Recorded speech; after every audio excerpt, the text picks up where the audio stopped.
Baru kita meloi program pusat, PPKM level 3. Pemberlakuannya pun dimeloi, dan aku anjurkan kepada semua pihak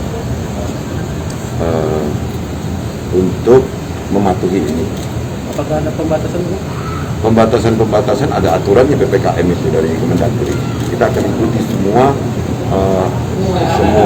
aturannya akan kita terapkan di lapangan. Dan saran saya, perayaan Nataru itu sebenarnya tidak harus pindah satu tempat ke tempat lain, sama dengan Idul Fitri kemarin ya. Mudik kemarin, ini ujian bagi kita.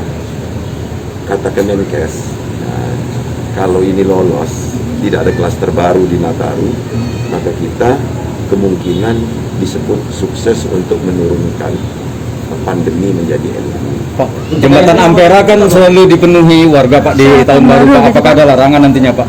Ditutup dah Pak? Dipenuhi warga kalau bergantian juga tidak apa-apa kalau dia prokes.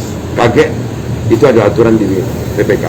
Jadi dipenuhi itu dalam arti kata apa? Kalau bejubel tidak boleh. Ditutup dah Pak? Aku cek dengan kebijakan rekayasa lalu lintas di sub dengan Polda. Untuk ASN kita Pak selama Nataru Pak, apalagi yang sedang menjalankan ibadahnya Pak? Boleh mudik nggak Pak ASN? Tidak, jangankan ASN, kepada masyarakat pun saya himbau merayakannya cukup di rumah ibadah ke rumah. Oke, terima kasih Pak. Oke. Satgas monitoring ya. Oke Pak. Ini Pak bonus update pon kemarin itu Iya kan sama lah di 2022 kan dianggarkan. itu anggarannya berapa? 300.000 kan, 300 juta kan? Ya, yang mana? Realisasi ke tahun 2020. Wah, ini setelah kepalu untuk anggaran gitu.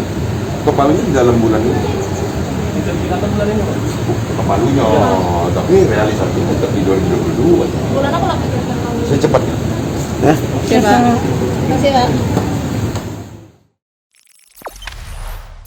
Jangan lupa subscribe, share, komen, dan like ya.